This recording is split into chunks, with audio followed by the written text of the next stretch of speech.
Halo, hai, kembali di YouTube channel Astrid Widiayani dalam segmen Lifelong Learner. Kali ini saya sudah ditemani dengan Mbak Mali, ketua dari Solopreneur. Nah, Solopreneur sendiri tadi kita udah jalan-jalan ya Mbak Mali di bawah. Udah lihat banyak sekali produk-produk UMKM dari anggotanya Solopreneur yang luar biasa. Banyak nyenengke ya Mbak? Kreatif nyenengke. Nah, Om Jawa bilang tuh menyenengke atau sangat-sangat menyenangkan gitu ya.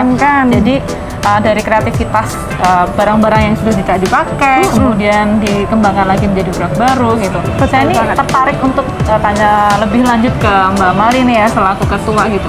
Awal mulanya gimana sih Mbak? Tuh dulu bisa dikumpulkan teman-teman komunitas di UMKM Solo Raya atau Solo aja atau gimana nih? Oke. Thank you banget Mbak Astrid. Jadi pemirsa semuanya, saat awal kita gabung menjadi satu organisasi Solopreneur, itu memang masing-masing banyak yang sudah punya organisasi UMKM yang lainnya. Tetapi di organisasi yang lain mungkin berbeda, targetnya berbeda, kemudian arahannya juga berbeda. Sehingga saat kami ada kerjasama dengan PHRI, ini saya sebutkan gitu ya, ada kerjasama dengan PHRI di mana menaungi hotel-hotel, menaungi hotel-hotel di Solo, sehingga kami mulai UMKM itu sudah mulai oke, ayo display di hotel gitu.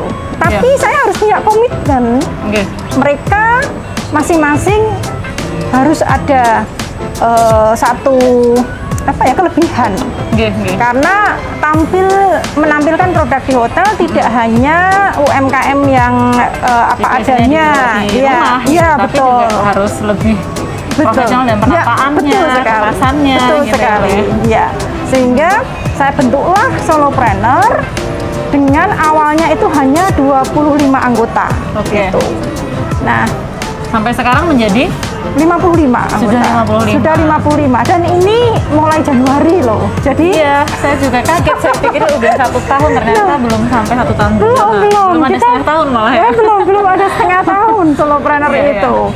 Jadi saat kami berkumpul hanya mungkin sekitar 25-an orang itu, saya ngomong, ada nggak UMKM yang potensial tapi belum sama sekali tersentuh oleh dinas atau apalah, maksudnya pihak yang terkait.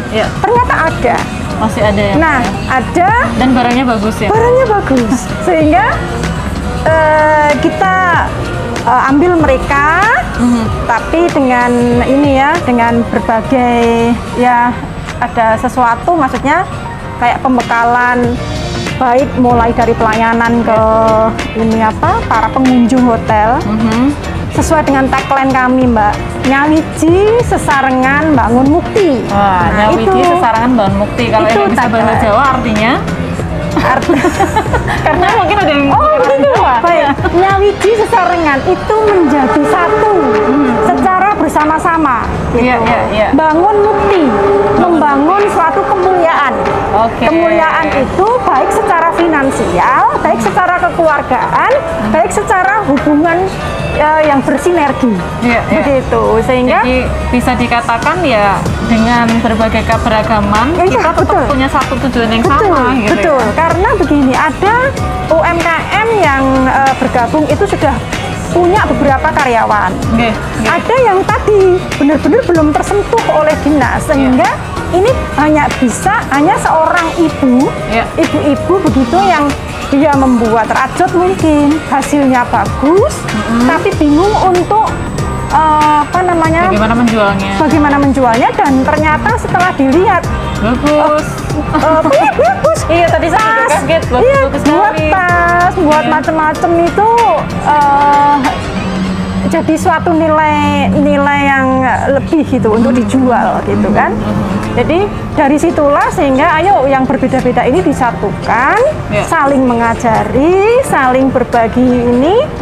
Terus misal saya jual barangnya si A, harus ikhlas barangnya si B juga ditawarkan. Jadi di hotel yang jaga 2, tapi barangnya banyak.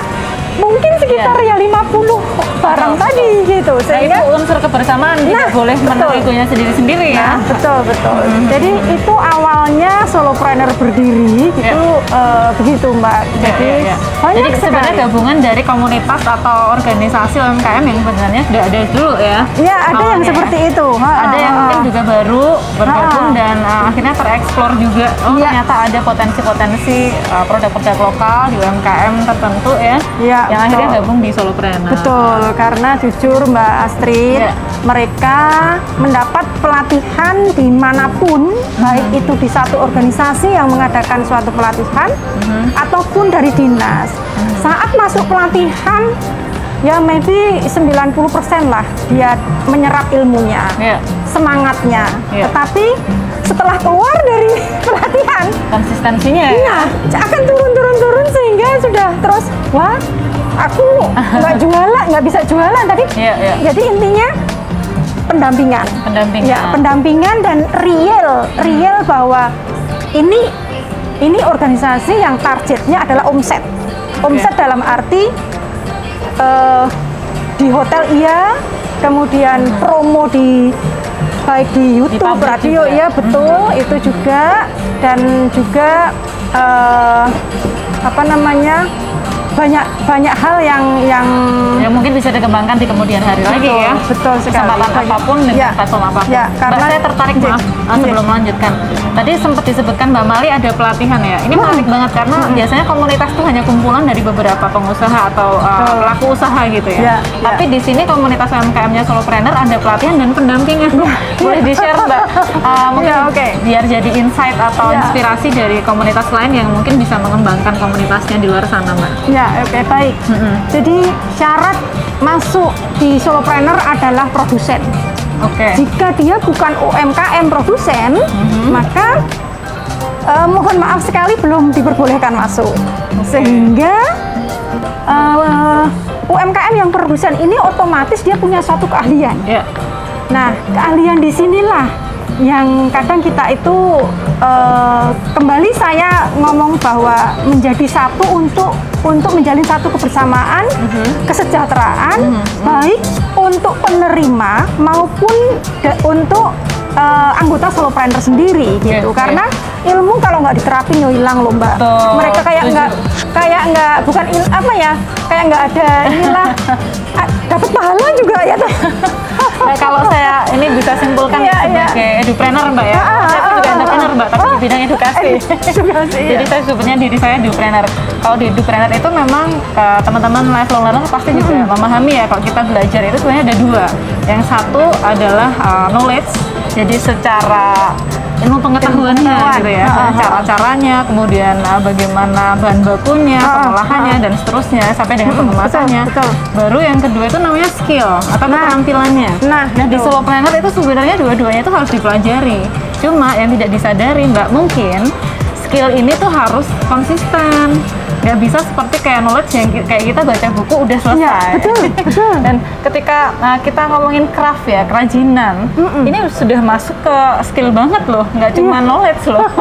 Nah skill ini memang tantangan bagi kita yang memang kita mau belajar hal baru, yang harus continuous, apalagi adaptasi, udah banyak barang yang sama, ada diferensiasi juga kan Mbak, barang-barang seperti itu. Tapi bagaimana kita harus bisa belajar lagi dengan skill yang ada dan dikembangkan dengan upgrade skill Mbak. Nah itu yang mungkin bisa memotivasi teman-teman untuk tidak ya udahlah ini aku udah bisa merajut udah titik, tapi setelah merajut terus ngapain lagi? Gitu. Mungkin teknik baru apa lagi? Gitu. Karena merajut itu nggak hanya ini ya Mbak, pasti akan buat aku bisa buat sepatu, setelah ini aku bikin apa? Betul. Teknik apa lagi? Nah itu mungkin yang menjadikan kita bisa lebih konsisten. Mungkin itu sih Mbak tipsnya. Sip. Terima kasih Mbak Astrid. Menarik banget memang. Tapi di satu sisi yang saya garis bawahi juga pemberdayaan di masyarakat ya di sini, di mana banyak yang mungkin itu menjadi kegiatan hobi atau kegiatan rumahan yang akhirnya bisa menghasilkan. Ada nggak Mbak yang kayak gitu? Pasti banyak kan Mbak? Banyak. Atau memang dasar dari awal udah secara bisnis atau seperti apa mayoritas dari anggota? Kalau anggota memang dia bisnis ya. Bisnis. Tetapi kami punya tujuan atau harapan begitu.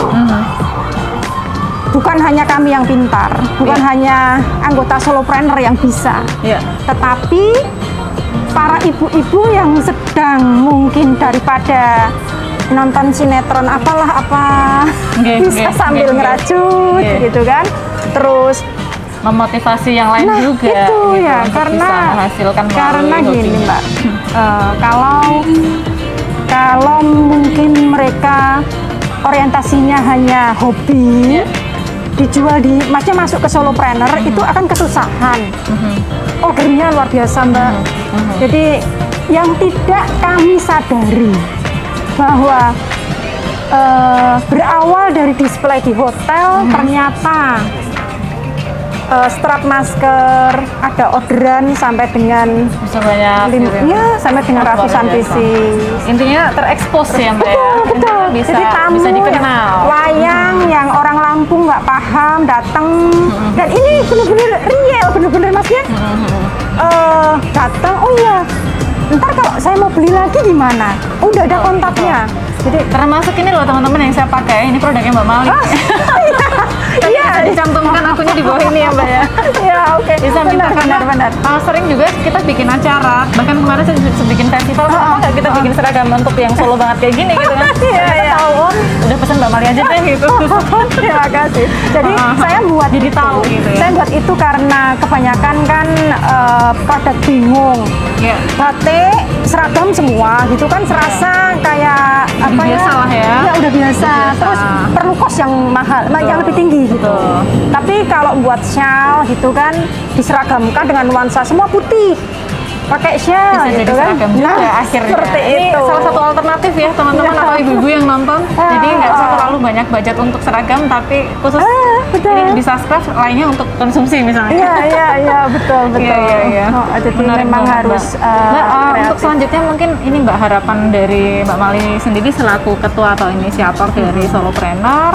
Sudah 5 bulan kita berjalan, kemudian pasti ke depan ini akan banyak sekali yang bisa bergabung ya untuk anggota-anggota baru. Mungkin harapan disertai mungkin tantangan-tantangan ke depan yang akan dihadapi gitu Mbak.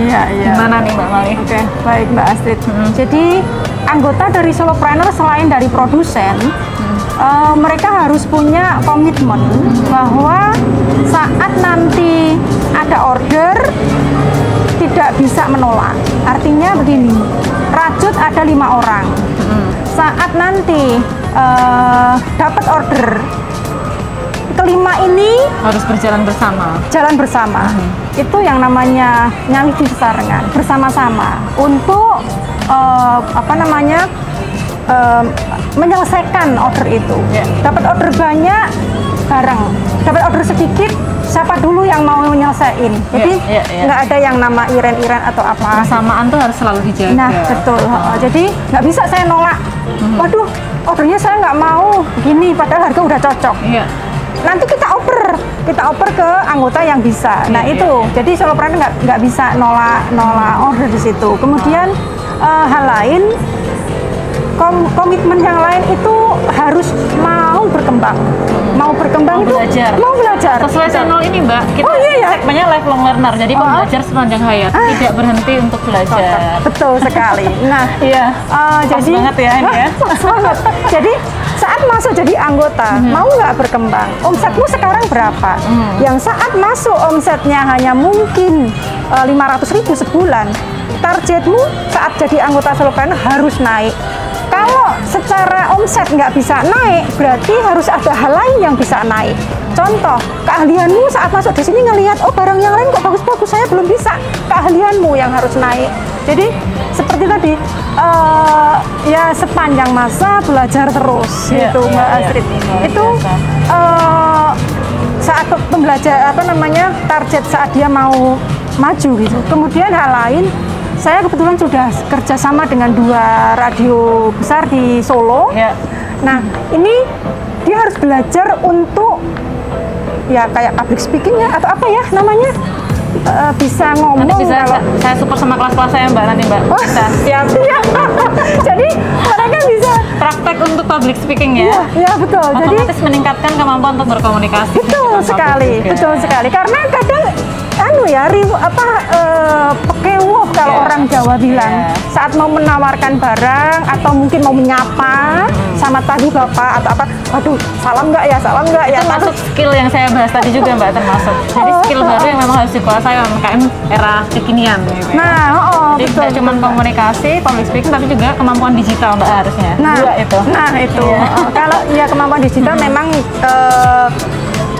marketplace atau apa itu kami kerjasamakan dengan yang lain karena memang praktisi untuk itu hanya sedikit. Maksudnya yang di anggota loh ya, di anggota mungkin hanya 2-3 orang aja yang bisa yang ini, tapi lebih bagus kalau mungkin saya datangkan B, S atau T atau jadi lebih efisien dan lebih efektif. Lebih efektif. Ilmu-ilmu yang kadang kita nggak bisa detail akan bisa terkuat detail di situ.